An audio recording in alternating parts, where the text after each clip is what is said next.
اور عینی شاہدین بھی اس بات کو ماننے کے لیے تیار نہیں ہے، بلکہ جس وقت یہ انٹرویو ان کا چلا ڈی پی او کا، تو اس کے بعد نیچے فوری طور پہ جو لوگوں کے کمنٹس آ رہے تھے آس پاس کے علاقوں کے اور سوات کے خاص طور پہ پیجز کے اوپر، وہ یہی تھے کہ یہ چھپانے کی کوشش کی جا رہی ہے. وہ یہ کہہ رہے تھے، ہو سکتا ہے کہ وہ ٹھیک بات کر رہے ہوں، لیکن ابھی کنفرم کچھ نہیں کہا جا سکتا. لیکن یہ جو ایک پیغام مراد سعید کو موصول ہوا، مراد سعید کو ایک پیغام موصول ہوتا ہے فوری طور پہ، اور اس دھماکے کے بعد 8:20 پر یہ دھماکہ ہوتا ہے. اس کے بعد یہ پیغام مراد سعید کو آتا ہے.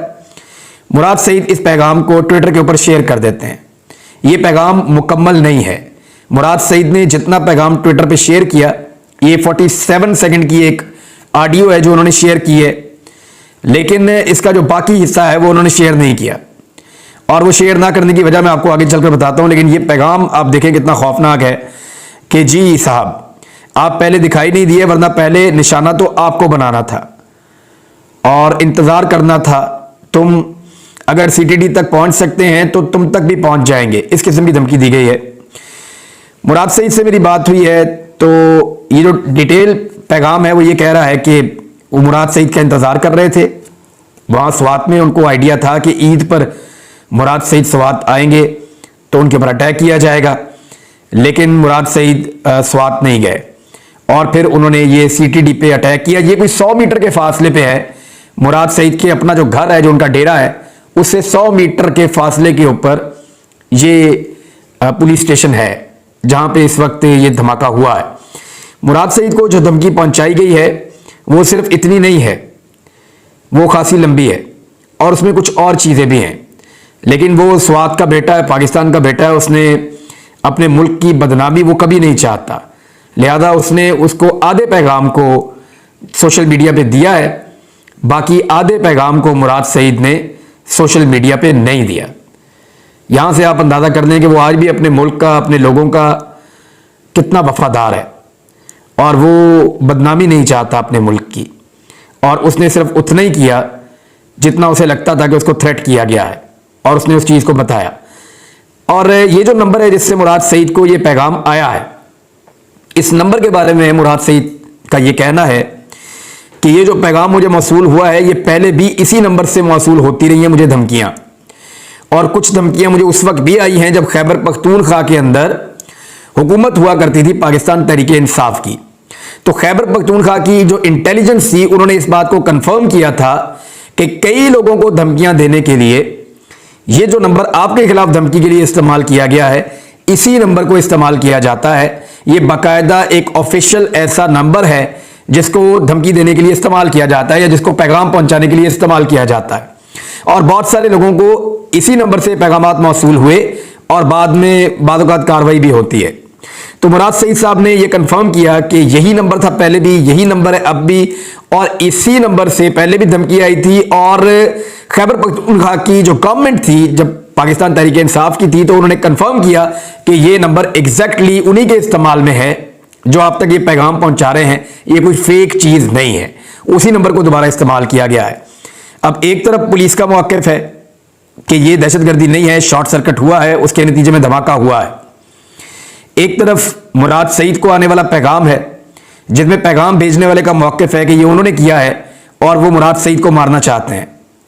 اب یہ دو موقف الگ الگ آ گئے. بجائے اس کے کہ مراد سعید کو سیکیورٹی فراہم کی جائے، بجائے اس کے کہ اس کو تحفظ فراہم کیا جائے، وہ ایک مضبوط آواز ہے دہشت گردی کے خلاف. لوگ اس کی آواز پہ باہر آتے ہیں اور ایک یکجہتی کی علامت ہے. وہ دہشت گردی کے خلاف ہے، ترقی پسند نوجوانوں میں سے ایک ہے، لوگوں کو اکٹھا کر سکتا ہے اور ہمیشہ سے پاکستان اور پاکستان کے اداروں کے ساتھ کھڑا رہا ہے اور ہمیشہ پاکستان کی سائٹ سے بات کرتا رہا ہے.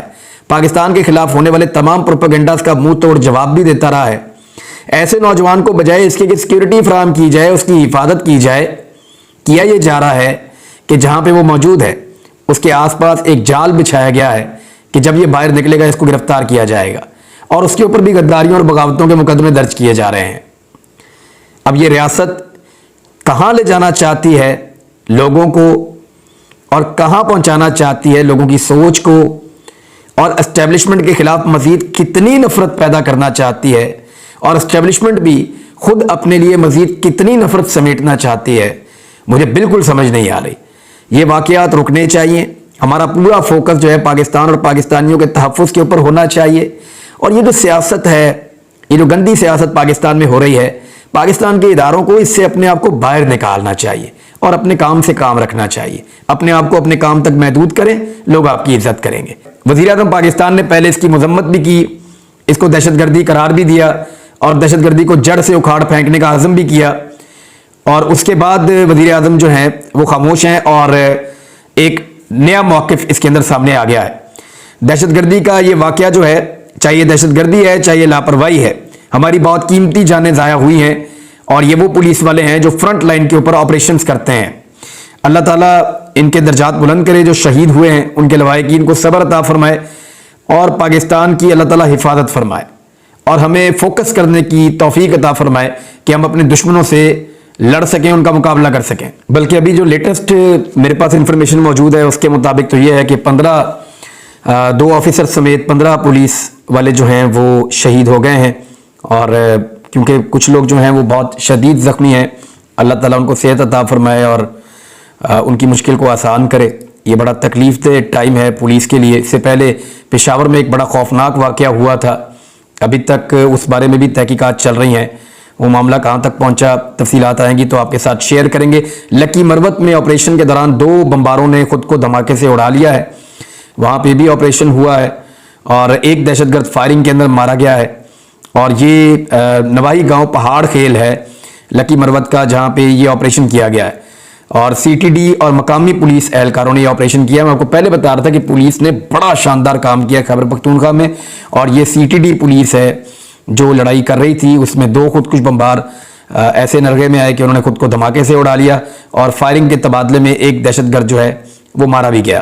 جبکہ فائرنگ کے تبادلے میں 2 سی ٹی ڈی اہلکار زخمی اور انسپیکٹر جاوید اور اے ایس آئی عرفان یہ زخمی ہوئے ہیں اور انہیں گورنمنٹ سٹی اسپتال میں منتقل کر دیا گیا ہے.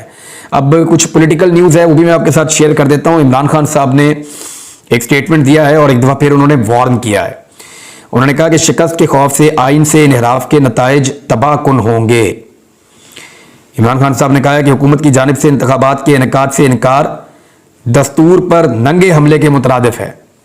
محض شکست کے خوف سے اپنے مفادات کے لیے آئین سے انحراف, اس کے نتائج تباہ کن ہوں گے. سینئر صحافیوں اور اینکر پرسن کے ساتھ ملاقات میں عمران خان صاحب بات چیت کر رہے تھے اور انہوں نے کہا کہ اس وقت جو ملک میں بحران جاری ہے اس کا واحد حل صاف اور شفاف انتخابات ہیں. جمہور سے آپ جا کر رجوع کریں تاکہ جمہوریت آئے اس ملک کے اندر. عوام اپنے اختیار کو صاف شفاف طریقے سے منتخب نمائندوں کے ذریعے بروئے کار لاتے ہیں. انہوں نے کہا حکومت کی جانب سے انتخابات کے انعقاد سے انکار دستور پر ننگے حملے کے مترادف ہے. محض شکست کے خوف سے اپنے مفادات کے لیے آئین سے انحراف کے نتائج تباہ کن ہوں گے. اچھا, عمران خان صاحب نے 1-2 اور چیزیں بھی کی. انہوں نے کہا فسطائیت چل رہی ہے, پھر انہوں نے یہ بھی کہا کہ وہ سڑکوں پہ نکلیں گے. اور وہ ایک بیانیہ تیار کر رہے ہیں جبکہ وکلا بھی ان کے ساتھ ہیں. اور جو مین کردار ہوگا اس میں عدلیہ کا ہوگا. دیکھنا یہ ہے کہ 27 تاریخ کو عدلیہ مزید ریسٹرینٹ کا مظاہرہ کرتی ہے یا فرنٹ لائن کے اوپر آ کر وہ یہ کہتی ہے کہ آئین پاکستان کے مطابق اب انتخابات میں جائیے. آپ اگر مذاکرات میں کامیاب نہیں ہو رہے تو اس میں عدالت کا کوئی قصور نہیں ہے. آصف علی زرداری صاحب ایسا لگتا ہے کہ پی ایم ایل این کی پالیسی سے کچھ حد تک بیزار ہوئے ہیں. زرداری صاحب فرما رہے ہیں کہ ہم مجبوری کے تحت اتحادی حکومت کا حصہ بنے ہیں. کارکنوں سے خطاب کر رہے تھے. انہوں نے کہا کہ موجودہ حکومت کا حصہ نہ بنتے تو پھر عمران خان صاحب نہیں جا سکتے تھے. بہرحال مجبوری کے تحت ہم حکومت کا حصہ بنے ہیں. اور زرداری صاحب آہستہ آہستہ اپنی مزید مجبوریاں بھی بتائیں گے, آگے بھی بتائیں گے کہ وہ کس مجبوری کے تحت بلاول جو ہیں وہ وزیر خارجہ بنے.